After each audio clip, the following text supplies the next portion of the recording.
You can have more than you've got because you can become more than you are. That's the challenge. And of course the other side of the coin reads, unless you change how you are, you'll always have what you got. I have found in my experience that income does not far exceed personal development. Now sometimes income takes a lucky jump, but sure enough, unless you grow out where it is, it'll usually come back where you are. Life has strange ways. If somebody hands you $1 million, best you become a millionaire quickly, so you get to keep the money. Otherwise, sure enough, it'll disappear. Somebody once said, if you took all the money in the world, divided it up equally among everybody, it would soon all be back in the same pockets. Incredible. Success is something you attract, not something you pursue. Success is looking for a good place to stay. So instead of going after it, you work on yourself. Personal development. See, the major question to ask on the job is not what are you getting. The major question to ask on the job is what are you becoming? See, the big question is not what am I getting paid here. The big question is what am I becoming here? Because true happiness is not contained in what you get. Happiness is contained in what you become. So that's our major subject for tonight, personal development. Of all the assignments Mr. Shoaff gave me at age 25, this was probably the most difficult. In fact, I'm still working on this one. I think it's an unending challenge to see what you can become. The next subject is called Basic Laws. And it's good to study the basics. And I call these basics primarily because they come from the Bible. Now, I'm not a theologian or a minister, and that'll be apparent. But Mr. Shoaff taught me that the Bible was a good textbook for ideas and stories and success equations, how to live the better life. I found out that was true. He also taught me that the Bible is as practical as it is spiritual, and I found out that's true. If you look at your bank account and your income and you're not happy, there are several places in the Bible to check to see what the heck's wrong so you can make the changes. And we're going to cover some of those tonight, called basics. Okay. The next subject is my favorite, setting goals. Mr. Shoaff taught me how to set goals. What a favor that was. One morning at breakfast, shortly after I met him, he said, Jim, let me see your current list of goals and let's go over them and talk about them. He said, maybe that's the best way I can help you get a better direction started. And I said, I don't have a list. He said, well, is it out in the car or home somewhere? I said, no, sir. I don't have a list anywhere. He said, well, young man, that's where we got to start. He said, I can tell you right now, if you don't have a list of your goals with you, he said, I can guess your bank balance within a few $100s. Which he did. And that got my attention. I said, you mean my bank balance would change if I had a list of goals? He said, drastically. That day I became a willing student how to set goals. And sure enough, learning how to set goals changed my life. And I often wondered why no one had ever taught me how to set goals up until age 25. I went to high school, but if they offered it, I missed it. I went to college for a year, never heard it. I worked for Sears. Really. And to my knowledge, Sears never taught it. Right? How to set goals. So here I am, age 25, married, my family starting, I've been to college, I'm working, and I still don't know how to set goals. But fortunately, when I was 25, I met the man who taught me how, and it revolutionized my whole life. Economically, socially, personally, it's incredible. So I want to share with you tonight what Mr. Shoaff shared with me, how to set goals. It can be a life changer. Okay.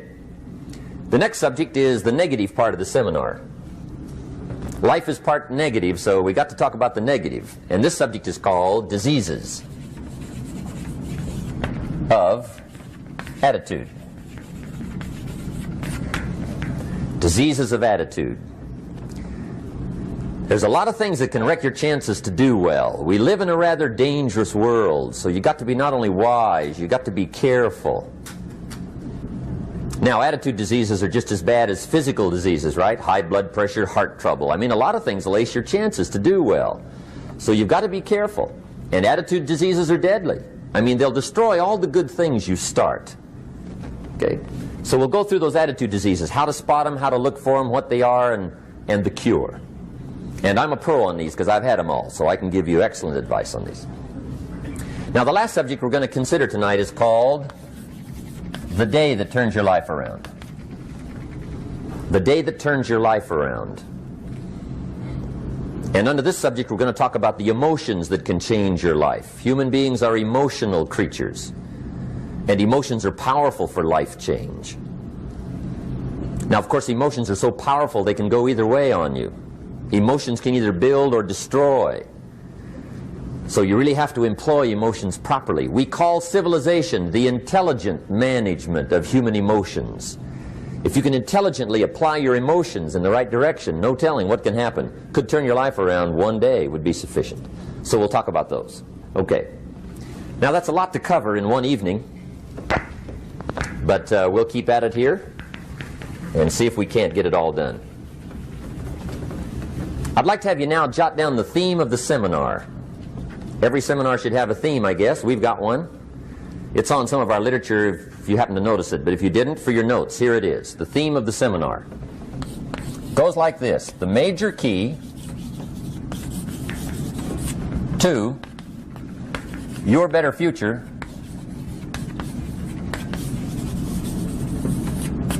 is you.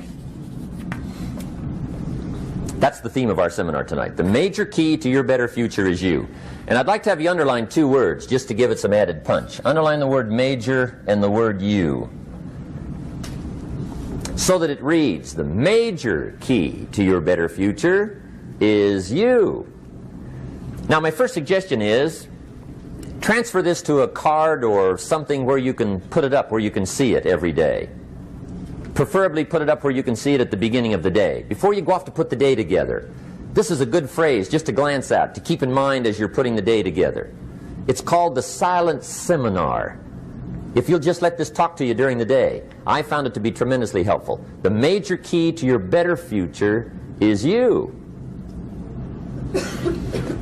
For a big share of my life now, I didn't have this one quite figured out. Among a lot of things I didn't have quite figured out. Many things used to puzzle me back in those early days. I used to wonder why two people could work for the same company, one make twice as much money. Now see, that used to puzzle me. And maybe they were the same age, graduated from the same school, live in the same community, work for the same company, with the same products and the same services. They've got the same traffic, the same problems, and one makes $1,000 a month, the other one makes $2,000 a month. Now that was my puzzling question. Why would this long list be the same and the money twice as much? I asked, what's the difference between $1,000 a month and $2,000 a month? And I don't mean $1,000 a month, right? I could figure that out.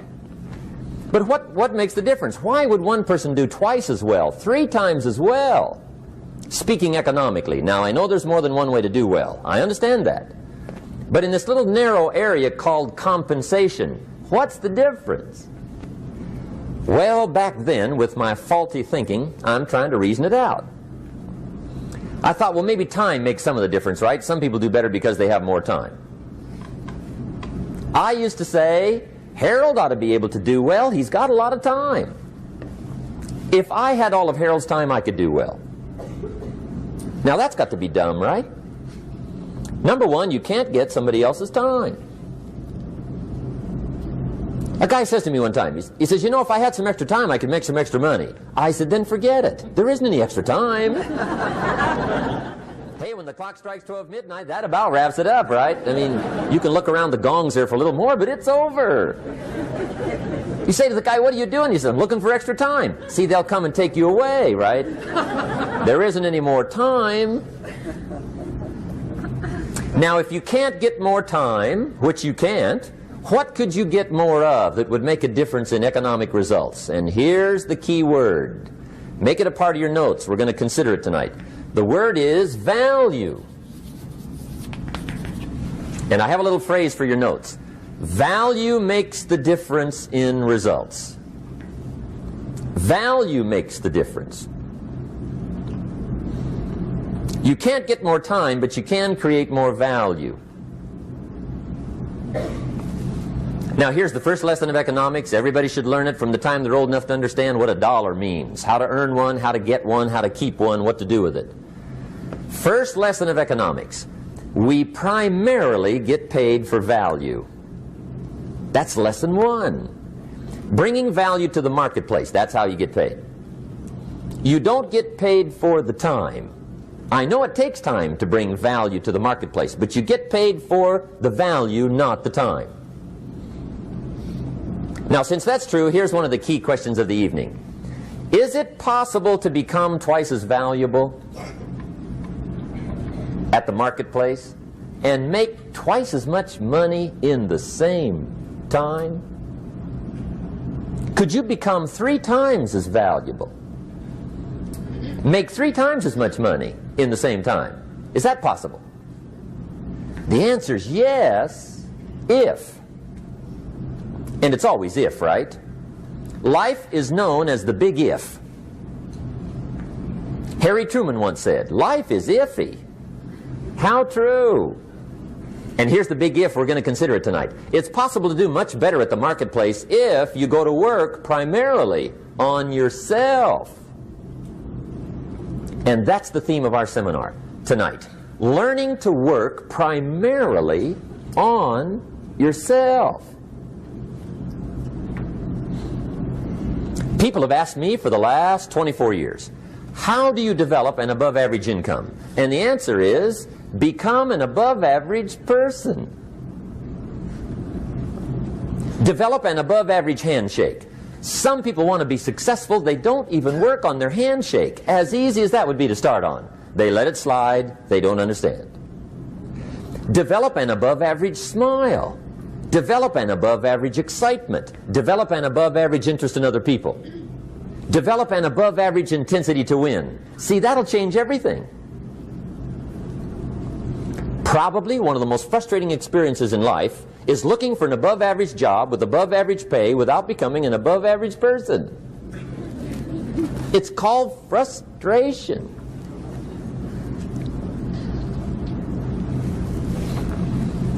And Mr. Shoaff gave me probably the greatest clue he gave me when I first met him. He said, Jim, if you want to be wealthy and happy the rest of your life, just learn this lesson well.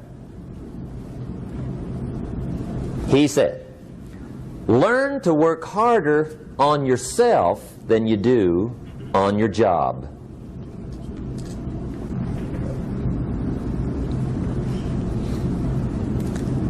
Then Mr. Shoaff gave me probably one of the most important clues among so many things he taught me, but this was in those early days.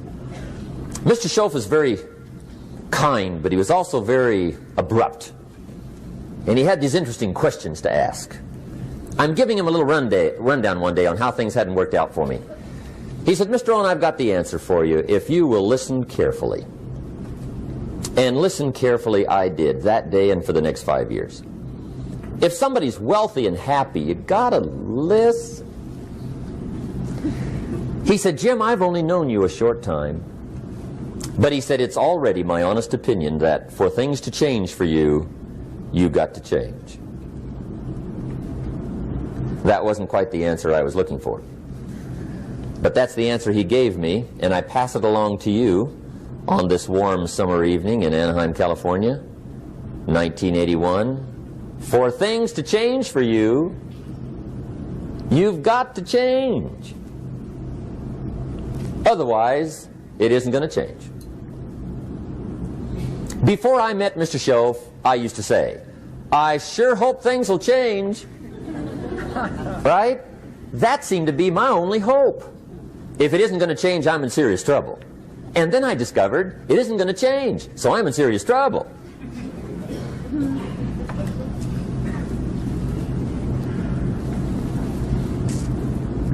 See, I can tell you what the 80s are going to be like. You have dropped into the right place. I did a seminar one time for Standard Oil executives and management in Honolulu. And we're having a conference one day on this big conference table.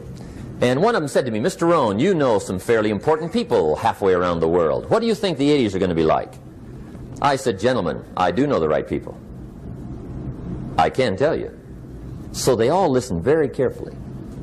And I said, gentlemen, based on my wide experience, I can really honestly say to you, in my opinion, in the 80s, it's going to be about like it's always been. Aren't you glad you came? That's inside. I don't pass that around just everywhere. Now, of course, I said that to make a point, but I also said it because it's accurate. It's going to be about like it's always been. It isn't going to change.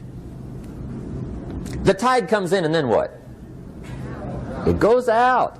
For 6,500 years that we know of, recorded history, and probably long before that. So it is not going to change. It gets light and then what?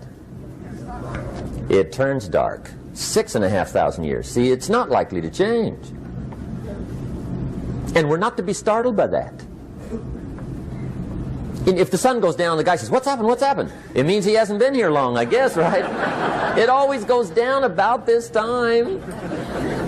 The guy says, well, I don't like that arrangement. Well, you got to talk to somebody besides me, right? It gets light, then it turns dark. In rotation, the next season after fall is what? Winter. Pray tell, how often does winter follow fall? Every year regularly for the last 6,500 that we know of. See, it is not going to change. Now, some winters are long, and some are short, and some are hard, and some are easy, but they always come right after falls. It isn't going to change. Sometimes you can figure it out, sometimes there's no way to figure it out. Sometimes it goes well, sometimes it gets in a knot. Sometimes it sails along, sometimes it gets in reverse. See, that's not going to change. The last 6,000 years reads like this: opportunity mixed with difficulty. That's how it reads. It isn't going to change. The man says, well, if it isn't going to change, how will my life ever change? Answer, when you change. And whether I'm talking to high school kids or business executives, my message is always the same. And it goes like this: the only way it gets better for you is when you get better.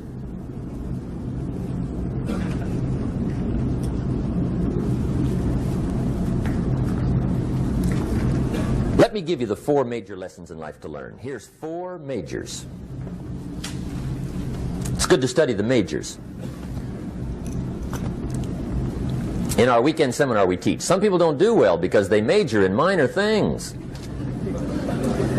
You've got to be on the lookout. At the end of every week, end of every month, you've got to check, make sure you're not spending major time on minor things. We go through that whole series. Majors and minors.